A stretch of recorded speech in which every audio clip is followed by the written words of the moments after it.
14e chapitre. Les trois gunas. Verset 1. Dieu, la personne suprême, dit: Une fois encore, je vais t'exposer cette sagesse suprême, ce savoir ultime qui a permis à tous les sages d'atteindre la plus haute perfection. Teneur et portée. Dans les chapitres 7 à 12, Sri Krishna définit avec force détail la vérité absolue, Dieu, la personne suprême. Il va ici éclairer Arjuna encore davantage. Celui qui, par l'analyse philosophique, saisira la teneur de ce chapitre comprendra vraiment ce qu'est le service de dévotion.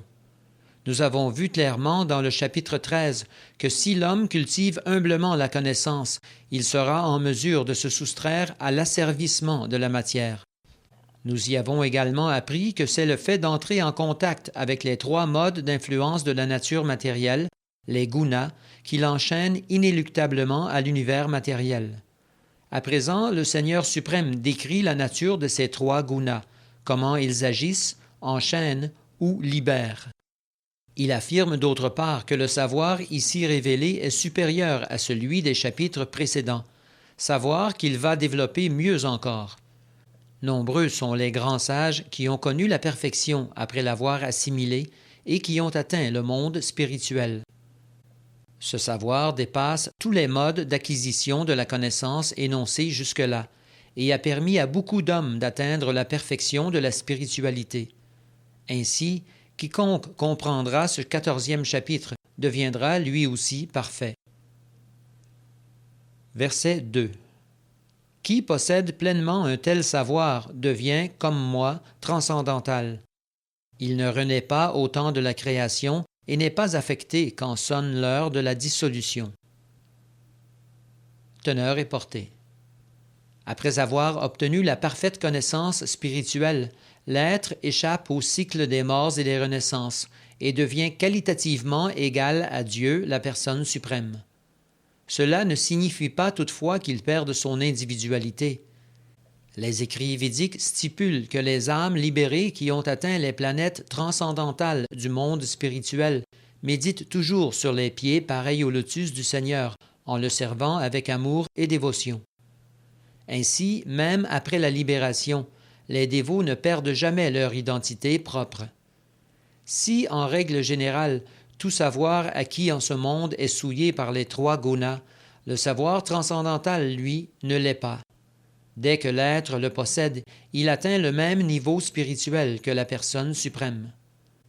Les hommes qui ignorent la nature du monde spirituel prétendent que les âmes spirituelles perdent et leur forme et leur diversité quand elles s'affranchissent des activités relatives au corps. En réalité, si ce monde matériel connaît la diversité, c'est que celle-ci existe déjà dans le monde spirituel. Ceux qui ignorent cette vérité croient l'existence spirituelle dénuée de la variété qui caractérise l'existence matérielle.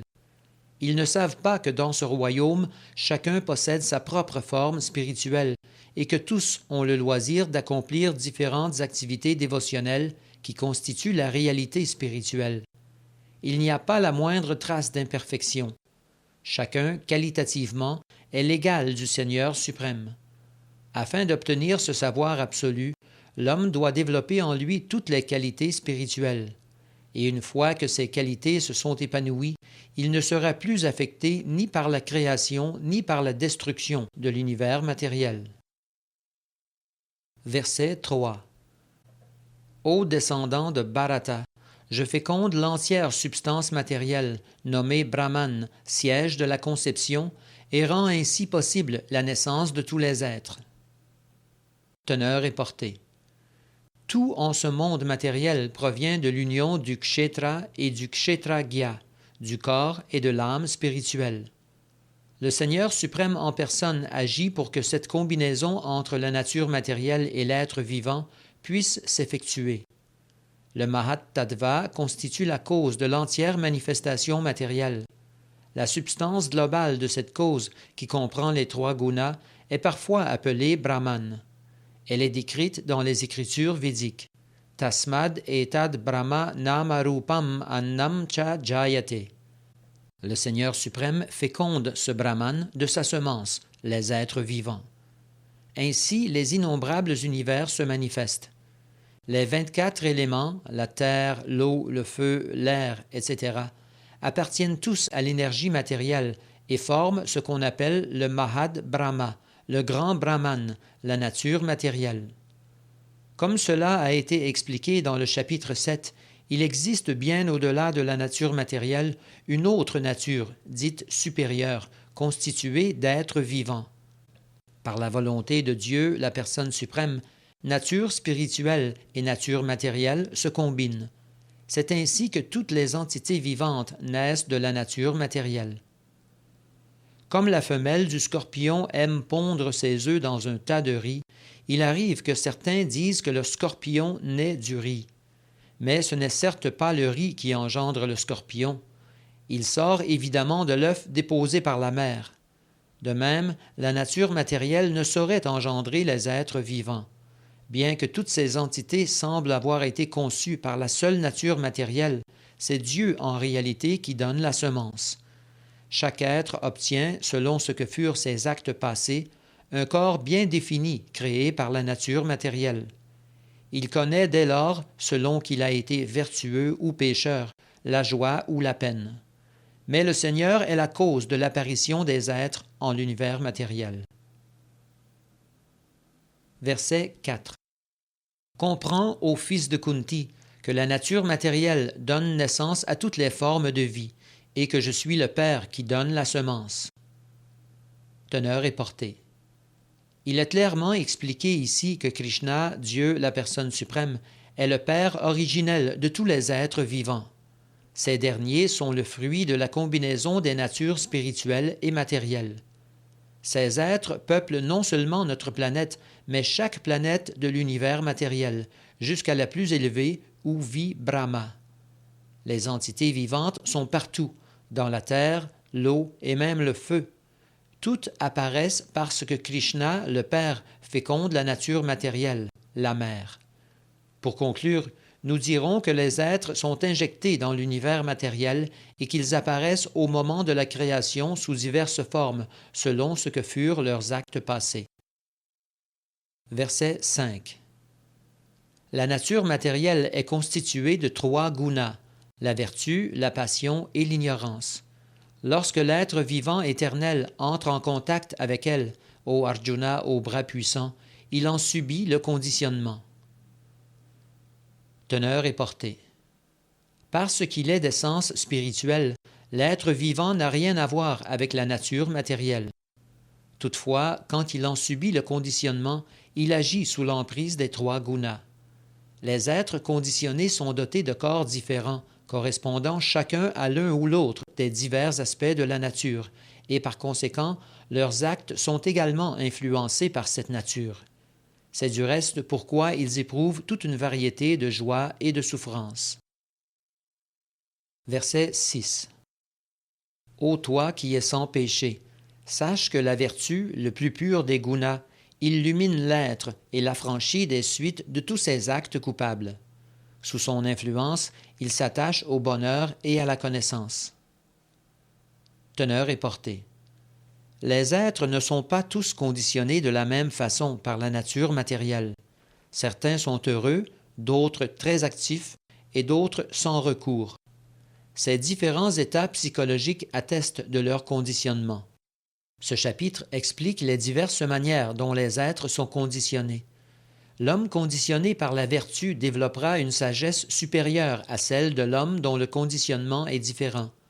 Les souffrances de ce monde ne l'affecteront pas beaucoup et il sera enclin à progresser dans la voie de la connaissance matérielle.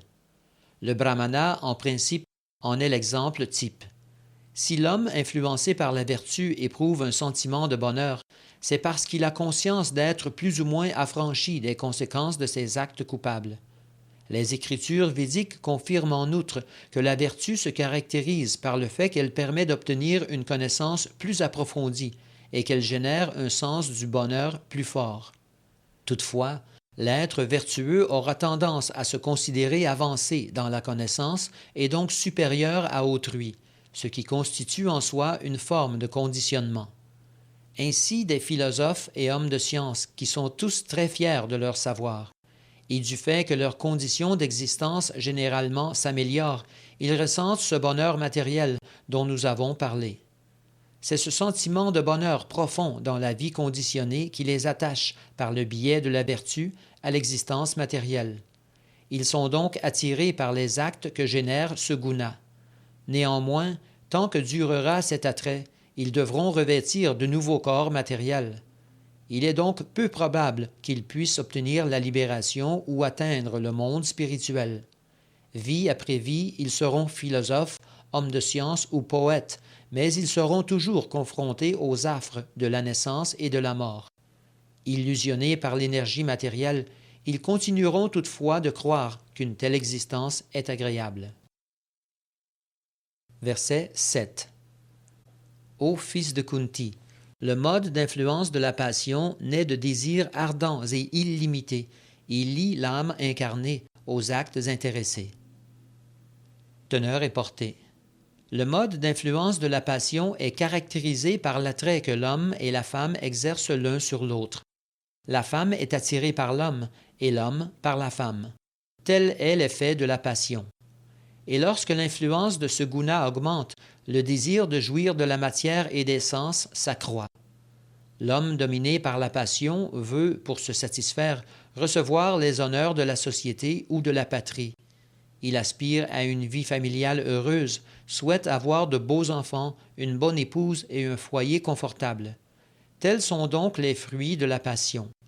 Et tant que l'homme les convoitera, il devra s'astreindre à un dur labeur. C'est pourquoi ce verset nous explique clairement que celui qui est au contact des fruits de ses activités s'enchaîne à ses actes. Pour contenter sa femme, ses enfants, la société, et pour maintenir sa réputation, l'homme doit travailler. Le monde matériel tout entier est donc plus ou moins gouverné par la passion. La société moderne est considérée évoluée selon les critères de la passion, alors que jadis, c'était quand elle était régie par la vertu que l'on jugeait une civilisation avancée. S'il n'est pas de libération pour les êtres que gouverne la vertu, que dire de ceux qu'enchaîne la passion? Verset 8. Quant au mode des ténèbres, né de l'ignorance, ô descendant de Bharata, il cause l'égarement de tous les êtres incarnés. Il génère folie, indolence et sommeil, lesquels enchaînent l'âme conditionnée. Teneur et portée. Dans ce verset, l'utilisation du mot sanskrit « tout » est très significative. Le mode d'influence de l'ignorance est une caractéristique très particulière de l'âme incarnée. Ce guna est totalement à l'opposé de la vertu. En cultivant la connaissance, les êtres régis par la vertu peuvent voir les choses dans leur juste relief, mais sous l'emprise de l'ignorance, ils perdent la raison. Et l'on sait qu'un fou ne peut voir les choses sur leur vrai jour. Au lieu de progresser, celui que gouverne l'ignorance se dégrade. Les écrits védiques expliquent très bien cela. Qui vit sous l'emprise de l'ignorance ne peut comprendre les choses telles qu'elles sont. Ainsi, les hommes, parce qu'ils ont tous vu mourir un jour leurs grands-parents, peuvent comprendre que l'homme est mortel et qu'eux-mêmes et leurs enfants mourront un jour. La mort est inévitable. Or, malgré cela, ils continuent d'accumuler follement de l'argent, œuvrant jour et nuit avec acharnement, sans jamais se soucier de l'âme éternelle. Dans leur folie, ils refusent d'emprunter la voie de la spiritualité. Grande est la paresse de ces êtres. Quand on les invite à comprendre la spiritualité, ils ne manifestent que peu ou pas d'intérêt. Ils n'ont pas même l'ardeur des hommes que domine la passion. Un autre signe des hommes ensevelis dans l'ignorance est qu'ils dorment plus qu'il ne faut, au moins 10 ou 12 heures par jour, quand 6 suffisent.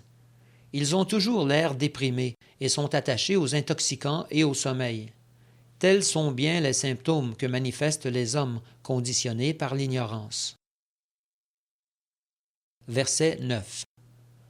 Ô descendant de Bharata, conditionné par la vertu, l'être s'attache au bonheur. La passion le lie au fruit de l'acte, et l'ignorance qui obscurcit le savoir le conduit à la folie.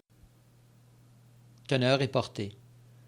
Les hommes que gouverne la vertu sont satisfaits de leurs activités et de leurs recherches intellectuelles. C'est le cas des philosophes, hommes de science et enseignants, qui se satisfont de leurs occupations respectives dans les différentes branches du savoir. Ceux que domine la passion se livrent, eux, à l'action intéressée. Ils accumulent le plus de biens possible et donnent pour la bonne cause. Ils essaient même parfois de fonder des hôpitaux, de faire des dons aux œuvres caritatives, etc. Telles sont les caractéristiques de la passion. Quant à l'ignorance, elle voile la connaissance de l'être. Les actes de l'homme influencé par ce guna ne peuvent apporter rien de bon, ni à lui, ni aux autres. Verset 10.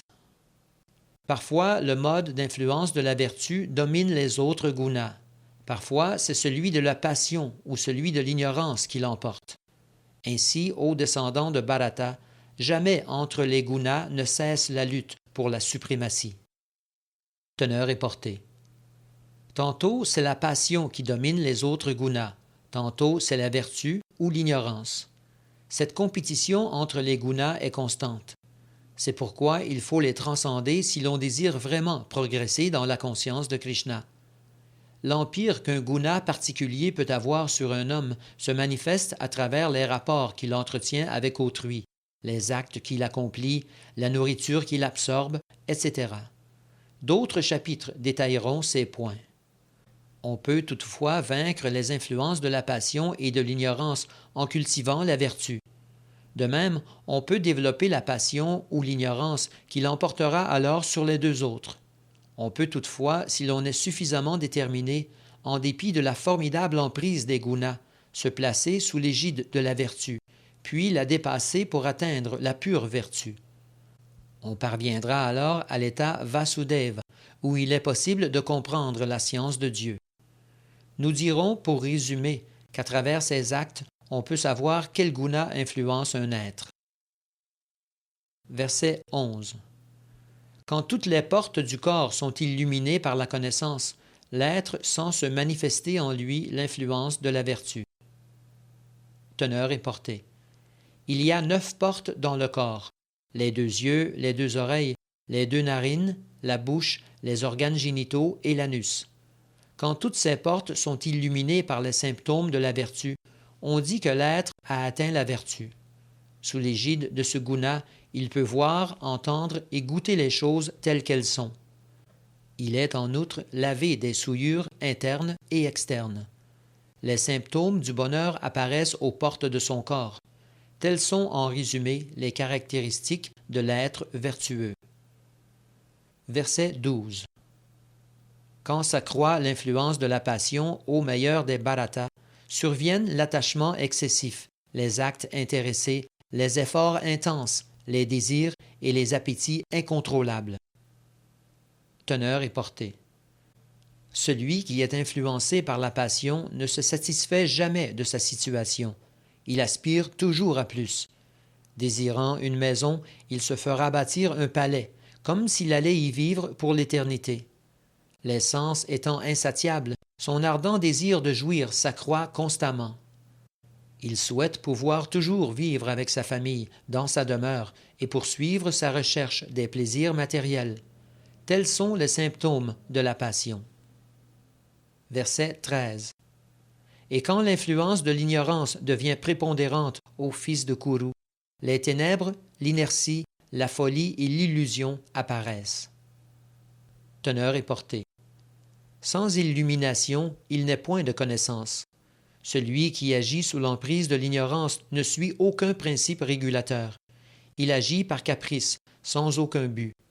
Bien qu'il soit tout à fait capable de travailler, il n'a pas envie de faire d'efforts. Il vit dans l'illusion. Bien que doté de conscience, il reste inactif. Voilà les caractéristiques qui distinguent celui qui influence l'ignorance. Verset 14. Qui meurt dans la vertu atteint les planètes supérieures et pures où vivent les grands sages. Teneur et portée. Celui que gouverne la vertu finit par atteindre les systèmes planétaires supérieurs, tels que Brahmaloka ou Janaloka, où il peut jouir d'un bonheur céleste. Remarquons ici l'importance du mot amalan. Il signifie libre de la passion et de l'ignorance. L'univers matériel est toujours impur. Toutefois, Vivre dans la vertu représente la forme d'existence la plus pure. Il existe différentes sortes de planètes pour différentes sortes d'êtres.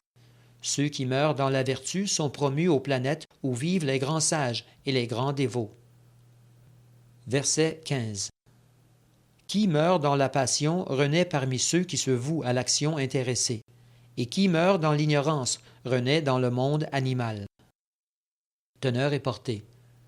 Certains croient qu'une fois parvenue à la forme humaine, l'âme incarnée ne peut retomber dans les espèces inférieures.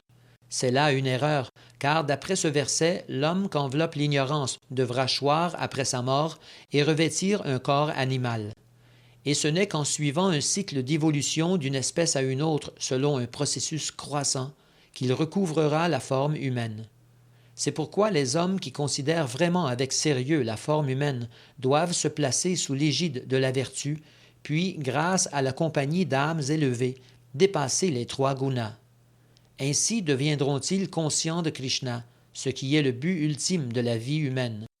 Autrement, rien ne peut leur assurer de bénéficier d'un corps humain dans leur vie future. Verset 16. Si, quand la vertu exerce son influence, le fruit de l'acte est pur, quand la passion prévaut, l'acte engendre la détresse, et quand l'ignorance exerce son emprise, il conduit à la sottise. Teneur et portée. Le fruit des actes pieux dictés par la vertu est pur. C'est pourquoi les sages, libres de l'illusion, connaissent le bonheur. En revanche, les actes qui relèvent de la passion ont pour résultat la souffrance. En fait, tout acte qui ne vise que le bonheur matériel est voué à l'échec. Si, par exemple, un homme d'affaires souhaite faire construire un gratte-ciel, il lui faudra imposer maintes souffrances à un bon nombre d'hommes. Le financier devra à grand-peine rassembler les fonds nécessaires et les ouvriers, comme des esclaves, se soumettre au dur labeur de la construction. Aussi, la Bhagavad Gita affirme-t-elle que toute activité accomplie sous l'influence de la passion entraîne toujours de grands tourments. Le mental éprouvera peut-être un certain contentement à l'idée de posséder telle somme d'argent ou telle demeure, mais il ne s'agit pas là d'un vrai bonheur. Quant aux actes relevant de l'ignorance, puisque leurs auteurs sont dénués de la moindre connaissance, ils n'engendrent dans l'immédiat que le malheur et dans le futur la chute parmi les espèces animales. La vie des animaux est toujours misérable, mais illusionnés par Maya, ils n'en sont pas conscients. Relève également de l'ignorance l'abattage des animaux. Les hommes qui prennent part à ce carnage ignorent que dans une vie future, les animaux qu'ils massacrent obtiendront un corps qui leur permettra de les tuer à leur tour. Telle est la loi de la nature. Dans la société humaine, un meurtrier doit être condamné à mort. Ainsi le veut la loi. À cause de leur ignorance, les hommes ne peuvent percevoir que l'univers matériel entier constitue un état dont le Seigneur suprême est le maître. Chaque être créé est fils de Dieu, lequel ne tolère pas même qu'une fourmi soit tuée. En aucun cas, le meurtre ne saurait rester impuni. C'est pourquoi le fait d'abattre des animaux pour le seul plaisir de la langue représente la forme d'ignorance la plus grossière. L'homme n'a absolument pas besoin de tuer des bêtes pour se nourrir, car Dieu lui donne déjà toutes sortes de délicieux aliments. Celui qui, malgré tout, persiste à consommer de la viande agit sous l'emprise de l'ignorance et se prépare un avenir des plus sombres. De toutes ces tueries, celle de la vache est la plus ignoble. En effet, par son lait, la vache nous procure les plaisirs les plus variés. La tuer, c'est commettre un acte relevant de l'ignorance la plus grossière. Dans les écrits védiques, les mots Gobi Prinita Matsaram indiquent que celui qui, pleinement satisfait du lait de la vache, désire tout de même la tuer, est dans la plus profonde ignorance. On trouve également dans les écrits védiques cette prière. Namo Brahmanya Devaya Go Brahmana Hitaya Cha Jagadhitaya Krishnaya Govindaya Namo Namaha. Ô Seigneur, tu es l'ami bienveillant des vaches, des brahmanas, de l'humanité et du monde entier. Cette prière nous montre qu'il est important de protéger les vaches et les brahmanas. Les brahmanas symbolisent l'éducation spirituelle, et la vache, par le lait qu'elle donne, est le symbole du plus précieux des aliments. On doit donc les protéger l'un et l'autre. C'est à cela qu'on reconnaît une civilisation avancée. Or, dans le monde moderne, l'éducation spirituelle est négligée et l'abattage de la vache encouragé. Il est donc facile de comprendre que l'humanité progresse dans le mauvais sens et qu'elle se fraye un chemin qui l'amène à sa perte. Une civilisation qui conduit ses citoyens à renaître dans les espèces animales ne mérite assurément pas le nom de civilisation humaine. Actuellement, la civilisation moderne se trouve bassement régie par la passion et l'ignorance. Comme notre âge regorge de dangers, les dirigeants de toutes les nations devraient offrir à leurs concitoyens la conscience de Krishna, méthode aisée qui sauverait l'humanité du plus grand des dangers. Verset 17. De la vertu naît le savoir véritable, et de la passion l'avidité. La folie, la sottise et l'illusion naissent pour leur part de l'ignorance. Teneur et portée. Puisque la civilisation actuelle ne peut pas réellement répondre aux attentes légitimes des êtres, la conscience de Krishna est vivement recommandée. Grâce à elle, la société pourra s'élever jusqu'à la vertu. Et quand la vertu prévaudra, les gens verront les choses telles qu'elles sont. Sous l'influence de l'ignorance, les hommes sont pareils aux animaux et ne peuvent voir les choses dans leur juste relief. Ils sont incapables, par exemple, de comprendre que s'ils abattent un animal, ils auront toutes les chances dans leur prochaine vie de se faire tuer à leur tour par ce même animal. Parce qu'ils ne reçoivent aucune véritable connaissance, les hommes d'aujourd'hui sont irresponsables. C'est donc pour que cesse cette inconscience qu'il est impératif d'établir dans la société un système d'éducation qui permette à chacun de développer la vertu. Alors tous, parce qu'ils auront pleinement conscience des choses telles qu'elles sont, trouveront sobriété, bonheur et prospérité. Et même si la majorité de la population ne parvient pas à cet état, il suffit qu'un certain pourcentage seulement développe la conscience de Krishna et se place sous l'égide de la vertu, pour que la paix et la prospérité soient possibles. Mais si le monde continue à vivre sous l'emprise conjuguée de la passion et de l'ignorance, la chose restera impossible. Sous l'ascendant de la passion, les êtres développent l'avidité, et leur ardeur à jouir des sens est sans mesure. Or, on sait bien que l'argent et les plaisirs du monde n'apportent jamais le bonheur ni la paix de l'esprit, que nul d'ailleurs ne connaîtra tant qu'il demeurera sous l'influence de la passion. Si un homme aspire vraiment au bonheur, son argent ne lui sera d'aucune aide. Il lui faut, par la pratique de la conscience de Krishna, s'élever au stade de la vertu. Non seulement celui que domine la passion est malheureux en son fort intérieur, mais sa profession, ses occupations lui sont également pénibles. Il doit élaborer d'innombrables projets, se mêler à de nombreuses intrigues, afin d'obtenir suffisamment d'argent pour conserver sa position sociale. Sa vie entière est misérable. Quant à ceux que recouvre l'ignorance, ils finissent par devenir fous. Parce que leur situation est particulièrement déprimante, ils se réfugient dans les intoxicants et s'enfoncent ainsi davantage dans l'ignorance. Leur avenir s'annonce des plus sombres. Verset 18. Ceux que gouverne la vertu s'élèvent peu à peu aux planètes supérieures. Ceux que domine la passion demeurent sur les planètes intermédiaires, et ceux que recouvre l'abominable ignorance choient jusque dans les mondes infernaux. Teneur et portée. Ce verset décrit plus nettement encore ce que peuvent être les fruits des actes accomplis sous l'influence des différents gunas. Il existe un système planétaire supérieur, édénique, où vivent des êtres très évolués. Selon son degré de vertu, l'homme sera promu sur l'une ou l'autre des planètes de ce système. Satyaloka ou Brahmaloka, sur laquelle vit Brahma, le premier être de notre univers, est la plus haute d'entre elles. Nous avons déjà vu combien il était difficile d'évaluer les merveilleuses conditions de vie qu'on trouve sur cette planète, mais la plus haute condition d'existence, la vertu, pourra nous permettre d'y accéder. La passion occupe une position intermédiaire entre la vertu et l'ignorance.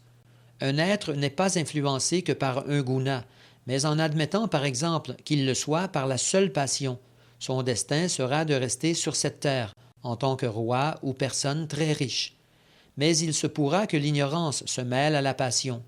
En ce cas, il devra choir. Les habitants de la terre, principalement gouvernés par la passion ou l'ignorance, ne peuvent forcer l'entrée des planètes supérieures par leurs seuls moyens mécaniques. À cause de la passion, un être peut aussi devenir fou dans sa vie prochaine. Le plus bas des gunas, l'ignorance, est ici qualifié d'abominable. L'accroissement de l'influence de ce guna peut s'avérer particulièrement néfaste.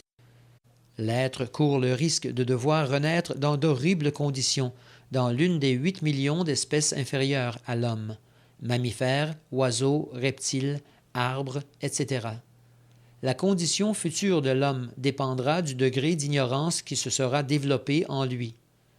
Le mot tamasa désigne ceux qui vivent constamment dans l'ignorance, sans jamais s'élever au guna supérieur. Leur avenir n'est que ténèbres. Une voie, toutefois, peut mener jusqu'à la vertu les hommes que gouvernent la passion et l'ignorance. Cette voie est la conscience de Krishna. Qui se refusera à l'emprunter devra demeurer sous l'influence des gunas inférieurs. Verset 19. Quiconque voit que tout acte n'a d'autre auteur que les modes d'influence de la nature et connaît le Seigneur suprême qui les transcende, vient à participer de ma nature spirituelle. Teneur et portée.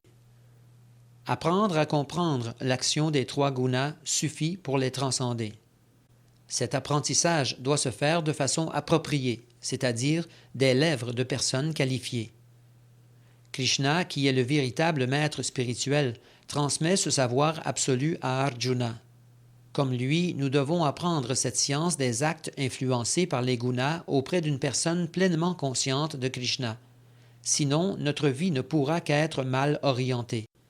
S'il accepte de recevoir les instructions d'un maître spirituel authentique, l'homme pourra connaître sa nature spirituelle, comprendre comment fonctionne son corps matériel et ses sens. Il pourra, en outre, réaliser qu'il est retenu captif, envoûté par les gunas. Parce qu'il est dominé par eux, il semble n'y avoir pour lui aucun recours. Pourtant, répétons-le, s'il arrive à comprendre quelle est sa véritable nature, il pourra transcender les gunas et atteindre le niveau absolu, ayant l'opportunité de suivre la voie spirituelle. En réalité, l'être conditionné n'est pas vraiment l'auteur de ses actes. Il se trouve contraint d'agir du fait qu'il possède un corps spécifique, régi par une combinaison particulière des gunas. C'est seulement auprès d'une autorité spirituelle que l'homme peut comprendre sa position réelle, puis se fixer dans la conscience de Krishna. L'être conscient de Krishna n'est plus gouverné par les gunas. Nous avons vu au 7e chapitre que celui qui s'abandonne à Krishna n'a plus à subir la pesante influence de la nature matérielle. Ainsi, pour l'être qui commence à voir les choses telles qu'elles sont, l'influence des 3 gunas s'estompe peu à peu. Verset 20. Quand l'être incarné parvient à transcender l'influence que les 3 gunas exercent sur son corps, il s'affranchit de la naissance, de la mort, de la vieillesse et des souffrances qu'elles génèrent. Il savoure en cette vie même le nectar spirituel. Teneur et portée. Notre verset explique comment il est possible, même en ce corps, de demeurer au niveau spirituel et absolu dans la pure conscience de Krishna. Le mot sanskrit « dehi » signifie « incarné ». Même si elle est encore incarnée, l'âme peut, en cultivant le savoir spirituel, s'affranchir de l'influence des 3 gunas et jouir en cette vie même du bonheur que procure la vie spirituelle. Car après avoir quitté ce corps, elle est assurée d'aller au monde spirituel. En d'autres termes, comme l'enseignera le 18e chapitre, on reconnaît l'homme qui s'est libéré de l'emprise des gunas du fait qu'il pratique constamment le service de dévotion, la conscience de Krishna. En effet, quand on est dégagé de l'influence des 3 gunas, on adopte le service de dévotion. Verset 21. Arjuna dit: « À quel signe, ô Seigneur, reconnaît-on l'être qui a transcendé les 3 gunas? Comment se comporte-t-il et comment les surmonte-t-il » Teneur et portée. Les questions d'Arjuna sont ici très pertinentes. Il désire en effet savoir comment il est possible de reconnaître le spiritualiste qui a transcendé les 3 gunas. Il s'enquiert tout d'abord des signes qui le caractérisent. Sa seconde question porte sur le comportement d'un tel spiritualiste, sur sa manière de vivre et sur ses actes. Sont-ils ou non soumis à une discipline? Puis, par sa troisième question, Arjuna demande à Krishna de l'instruire sur les façons d'atteindre le niveau absolu, au-delà des gunas. Question essentielle, car comment serait-il possible de manifester tous les signes caractéristiques du spiritualiste qui a atteint ce niveau transcendantal sans connaître le moyen direct de s'y maintenir constamment? Toutes les questions d'Arjuna sont donc d'une grande importance, et le Seigneur y répondra dans les versets suivants. Versets 22 à 25. Dieu, la personne suprême, répond: Ô fils de Pandu, celui qui a transcendé les trois gunas n'éprouve pas d'aversion pour l'illumination, l'attachement ou l'illusion lorsqu'ils se manifestent, et ne les convoite pas quand ils disparaissent. Il n'est pas perturbé ou désorienté par les interactions des gunas et demeure neutre, transcendantal, car il sait qu'eux seuls agissent. Il a réalisé sa nature spirituelle, voit d'un même œil le bonheur et le malheur, et considère avec équanimité ce qui est plaisant et ce qui ne l'est pas. Pour lui, la motte de terre, l'or et la pierre sont d'égale valeur. Il est constant et tient pour identique et l'éloge et le blâme, et la gloire et l'opprobre. Il traite amis et ennemis de la même façon et a renoncé à toute entreprise intéressée. Teneur et portée. Le Seigneur répond point par point aux trois questions d'Arjuna. Il montre d'abord dans ces versets que celui qui a transcendé les trois gunas n'est envieux de personne et ne recherche pas les biens de ce monde. Si un être vivant demeure dans l'univers matériel, prisonnier du corps de matière, c'est que l'un des gunas le garde sous son emprise. Et s'il se libère totalement du corps de matière, c'est qu'il a pu leur échapper. Quoi qu'il en soit, tant qu'il est incarné, il doit rester neutre. Il doit pratiquer le service de dévotion pour ne plus s'identifier au corps. Car tant qu'il ne se préoccupera que du corps matériel, ses actes n'auront pour finalité que le plaisir des sens, tandis que s'il absorbe sa conscience en Krishna, cette recherche des plaisirs matériels cessera. L'être n'a nul besoin d'un corps matériel et donc, dans l'absolu, nullement besoin d'accéder à ses demandes. L'influence que les gunas exercent sur le corps continue d'agir, mais en tant qu'âme spirituelle, l'être n'en est pas affecté. Comment y parvenir? En renonçant à jouir du corps sans pour autant chercher à s'en défaire. Le dévot qui est parvenu à ce niveau transcendantal est automatiquement délivré de l'influence des gunas. Il n'a pas besoin de fournir d'efforts particuliers pour y parvenir. Arjuna avait ensuite demandé comment se comporte l'homme qui a transcendé les gunas. Contrairement au matérialiste, le spiritualiste n'est jamais troublé par les honneurs ou les discrédits liés au corps. Il s'acquitte de ses devoirs dans la conscience de Krishna sans se soucier qu'on l'honore ou le blâme.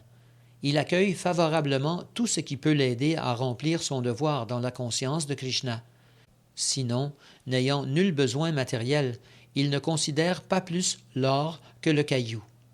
Quiconque l'aide dans sa pratique du service de dévotion est son ami très cher, mais il n'a pas pour autant de haine envers de soi-disant ennemis. Il est d'humeur toujours égale et voit toutes choses d'un même œil, car il se sait parfaitement étranger à l'existence matérielle. Les questions sociales et politiques ne l'affectent pas parce qu'il sait que les troubles et les bouleversements sont toujours éphémères. Il est prêt à entreprendre n'importe quoi pour satisfaire Krishna, mais il ne fera rien pour sa seule satisfaction personnelle. Une telle attitude permet d'atteindre un état purement spirituel. Verset 26. Celui qui tout entier s'absorbe dans le service de dévotion sans jamais faillir, transcende aussitôt les modes d'influence de la nature matérielle et atteint le niveau du Brahman. Teneur et portée. Krishna, dans ce verset, répond à la troisième question d'Arjuna. Quelle voie faut-il emprunter pour atteindre le niveau absolu? L'univers matériel, comme nous l'avons déjà vu, est régi par les trois gunas, mais on ne doit pas se laisser troubler par leurs actions. Plutôt que d'y absorber sa conscience, mieux vaut consacrer ses pensées aux actions centrées sur Krishna. N'agir que pour Krishna, tel est le Bhakti Yoga, lequel comprend bien évidemment les actes accomplis pour Krishna, mais également ceux accomplis pour ses innombrables émanations plénières, telles Rama et Narayan.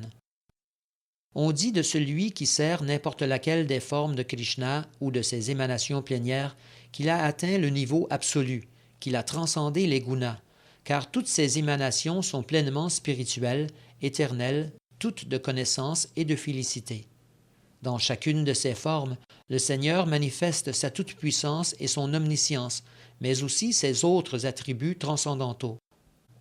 C'est pourquoi, en prenant part au service de Krishna ou de ses émanations plénières, fort d'une détermination inflexible, on transcendera aisément les 3 gunas, d'ordinaire si difficiles à surmonter. Le 7e chapitre l'expliquait déjà. Qui s'abandonne à Krishna transcende aussitôt l'influence des gunas. Être conscient de Krishna, pratiquer le service de dévotion, permet d'obtenir une nature pareille à Dieu. Le Seigneur décrit sa nature comme étant éternelle, omnisciente et bienheureuse. Ainsi qu'une pépite qui partage tous les attributs de la mine d'or, l'être vivant fait partie intégrante du Seigneur suprême. Sa nature spirituelle est qualitativement égale à celle de Krishna. Notons néanmoins qu'il est à jamais distinct du Seigneur. Autrement, il ne saurait être question de Bhakti Yoga, lequel requiert la présence du Seigneur, celle de son dévot, et leur échange d'amour. Dieu, la personne suprême, et l'être distinct sont 2 identités séparées, ayant chacune une individualité propre. Sinon, répétons-le, quel sens aurait le Bhakti Yoga? Par ailleurs, si l'on n'était pas situé au même niveau absolu que le Seigneur suprême, on ne pourrait le servir. Comment, sans acquérir les qualités requises, pourrait-on servir un roi? Il est par conséquent nécessaire de parvenir au niveau du Brahman, où l'on est lavé des souillures matérielles. Les écrits védiques disent « Brahmaeva san Brahma pieti ». On atteint le Brahman suprême en devenant Brahman. Cela signifie que l'on doit qualitativement ne plus faire qu'un avec le Brahman, mais jamais, en l'atteignant, on ne perd son identité éternelle, d'âme spirituelle distincte. Verset 27. Je suis la base du Brahman impersonnel, lequel est immortel, impérissable, éternel et constitue le principe même du bonheur ultime. Teneur et portée. Immortalité, éternité et bonheur constituent la nature du Brahman. Le Brahman représente la première étape de la réalisation spirituelle, le Paramatma, l'âme suprême, la seconde, et Bhagavan, la personne suprême, la réalisation ultime de la vérité absolue. La personne suprême englobe, par conséquent, le Brahman et le Paramatma. Nous avons vu au 7e chapitre que le Seigneur féconde la nature matérielle, la manifestation de son énergie inférieure, en y injectant des fragments de l'énergie supérieure.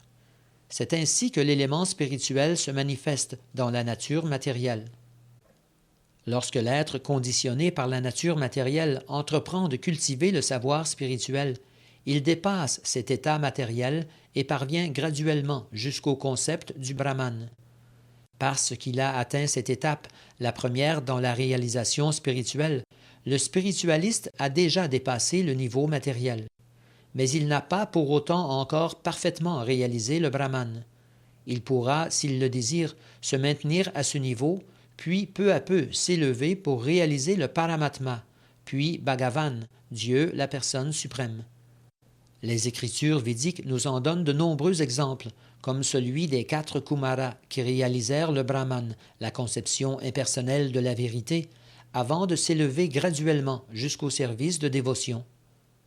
Mais il faut savoir que celui qui ne parvient pas à dépasser le niveau du Brahman, de la conception impersonnelle de la vérité absolue, risque de choir de sa position. Le Srimad Bhagavatam enseigne que celui qui parvient au stade du Brahman ne saurait posséder une intelligence parfaitement claire s'il ne s'élève au-delà et reste dépourvu de la connaissance de la personne suprême. Il encourra toujours le risque de choir de sa position s'il n'adopte le service de dévotion. Dans les textes védiques, il est dit Raso vai saha rasam hyevayam labdvanandi bhavati. Celui qui parvient à connaître Krishna, Dieu, la personne suprême, source intarissable de plaisir, connaît en vérité une félicité spirituelle absolue. Le Seigneur suprême possède pleinement les 6 opulences spirituelles qu'il partage avec le dévot qui l'approche, lequel, comme le serviteur du roi, jouit pratiquement des mêmes avantages que son maître. Ainsi, la vie éternelle, mais aussi une joie immortelle et intarissable, s'attache au service de dévotion, lequel inclut la réalisation du Brahman, c'est-à-dire l'immortalité, l'éternité.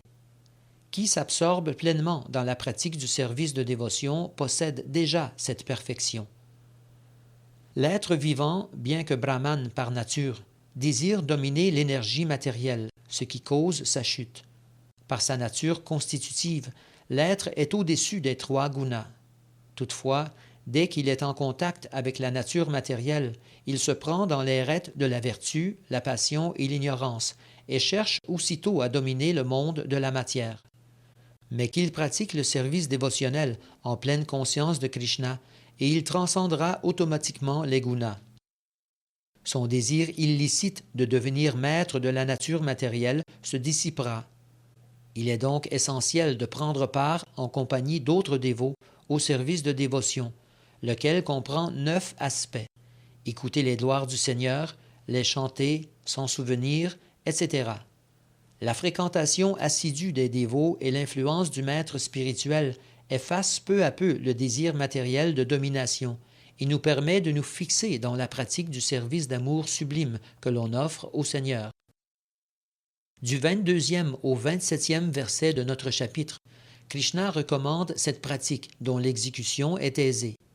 Il suffit en effet de servir constamment le Seigneur, de partager les reliefs sanctifiés de la nourriture offerte à la Murti, de sentir les fleurs offertes à ses pieds pareils au lotus, de visiter les lieux saints où se déroulèrent ces divertissements transcendantaux, de lire les ouvrages dans lesquels sont décrits ces différentes activités et ces échanges d'amour avec ses dévots, de toujours chanter ses saints noms, Hare Krishna, Krishna Krishna, Hare Hare, Hare Rama, Rama Rama, Hare Hare, et d'observer les jours de jeûne, commémorant ses apparitions et disparitions en ce monde, ainsi que celles de ses dévots. En se soumettant à de telles pratiques, on se détache entièrement de tout acte matériel.